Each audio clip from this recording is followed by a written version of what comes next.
He looks a little stiff just when I play him.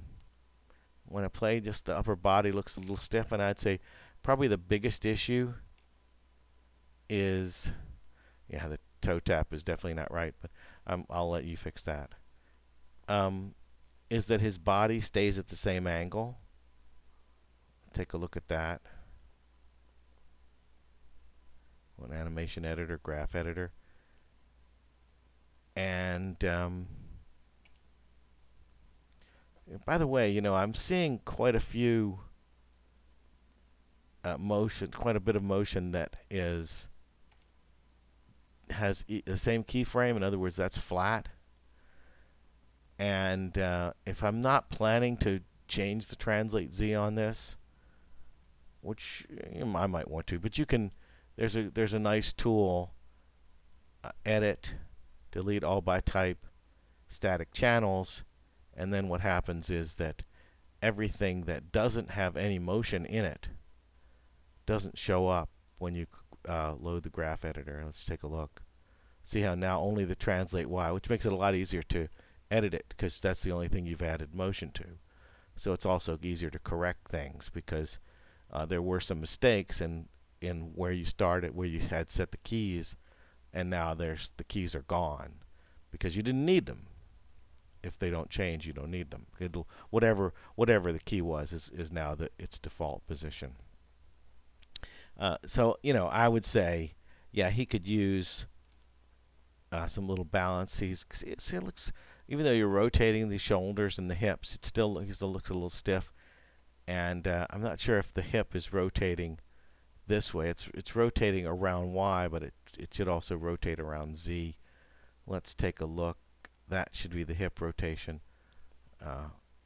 And it might be there, just not showing up. Let's see. There is a Z rotation there. Let's see how much it is. That's probably good enough. The angle's a little off.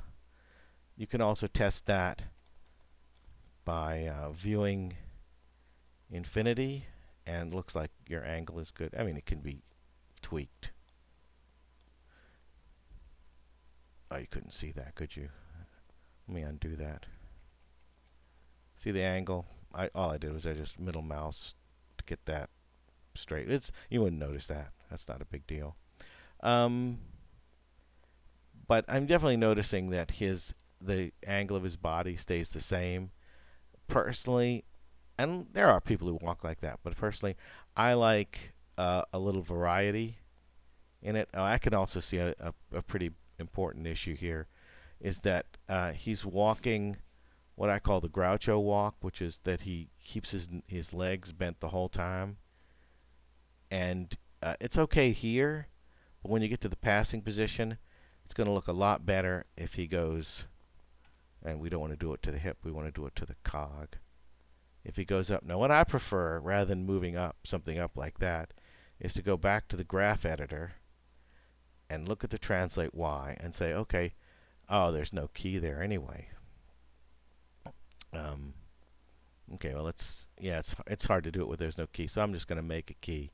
I'll just move it up, and then I know that. See, it made a key there, and then I know I'm going to need a similar key at frame 20. So I'm just going to hold down the middle mouse button. I'm sorry, it's a frame 30, the other passing position, and I'll set a key for that. Now what happened, see, when I did that is it set a key for everything. And so I'm going to undo that. I'm going to set the key this way instead. Okay, so it just selects the 1. I've got the wrong value. Anyway, let's just go ahead and make that up. Put that up there like that. Looks better. We still have a little. Let's see how that pop looks. Boom, pop. Yeah, that's okay for that pop. So you could fix the other part. But the walk looks a little bit more natural now, not as stiff as it was before. I was actually thinking that what we needed to do is rotate him. See if I can select the cog. Yeah, I have the cog. And we'll select the rotation, and we'll go back to the graph editor, and we'll shrink him And yeah, I think we need to rotate. I believe it's rotate X. So I'll go to 0.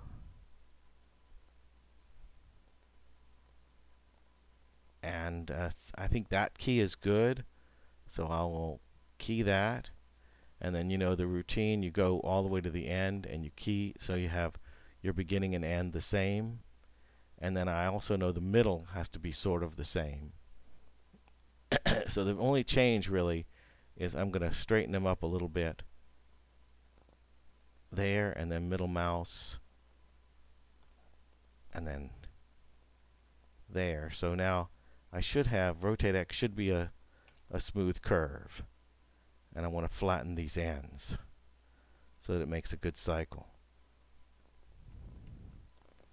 And it may be too much, and you could tone that down. I would also recommend taking some of this motion, in other words, toning that down, maybe cut it in half, and then put some of it on this part so that he gets a little bit of an overlap to the body. So let's go ahead and tone that down right now because it is too much. And I think probably the up position, that is the passing position, the one where he's straight up, is too much, and the other one's fine. So rather than scale it, I'm just going to move it. Just going to take these values, both these values, and move them. So he still leans forward. He just leans forward a little less. This is a little bit more natural. All right, I think that when I was looking at this earlier, I think I noticed some other problems. So let me see if I can cover them real quick here, or real quickly. Yeah, okay, I found one issue here. Now you're doing the beginning and ends correctly because they go smoothly, but I noticed there's a key here that's a flat tangent, and that's usually the default is a flat tangent. The trouble is that what this is a Y rotation on the shoulder that's swinging back and forth. And what's happening is right here at this point, right in the middle of the rotation, this is the arm is forward and then it's going back. And right in the middle, because of the flat tangent, it slows down. Well, the arm is like a pendulum, and it goes the fastest in the middle of the motion, the middle of the arc. So this is not what you want. So there's a couple of things you can do. You can just select it with the left mouse and then move it with the middle mouse. But really, undo, and the simplest thing is just hit the delete key, and now you have a smooth, clean arc. And you did overlap the elbow, which is good. All right, well, have fun with that. Good luck. I'll talk to you later.